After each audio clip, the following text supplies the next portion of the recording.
Partner bank है वो देगा।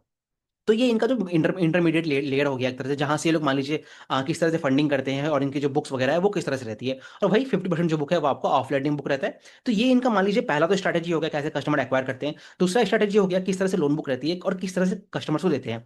अब तीसरा चीज अगर आप देखोगे फाइनली इसके बाद आता है आपका मान लीजिए रिस्क असेसमेंट असेसमेंट वगैरह हो गया। रिस्क असेसमेंट कैसे होती है, वो इनका पूरा मान लीजिए लगभग ये लोग कहते हैं कि 3 पैरामीटर्स पे अपने इनके लगभग 7,000 मेट्रिक्स बनाया है, जिसके बेस पे ये लोग अपने कस्टमर्स को जज करते हैं। उसके बेस पे कुछ मान लीजिए 10 से 15 रैंकिंग वगैरह दी जाती है कि कोई कस्टमर कितना एलिजिबल है अपने वो मतलब लोन्स वगैरह को लेने के लिए। अब इसमें ये लोग जो मेजर थ्री थ्री पैरामीटर्स होते हैं वो उनमें किन चीज़ों को देखते हैं। तो देखिए अगर आपको वो समझना है तो 3 पैरामीटर है इस कंपनी के लिए जो ये लोग चीजें देखते हैं। तो पहला चीज होता है आपका सस्टेनेबिलिटी ऑफ इनकम। कहने का मतलब क्या है, एक इंप्लॉई एक कस्टमर है मान लीजिए वो इनकम अर्न कर रहा है, बट कितना वो जो इनकम है कितने समय के लिए सस्टेनेबल है। कहने का मतलब क्या है, मान लीजिए वो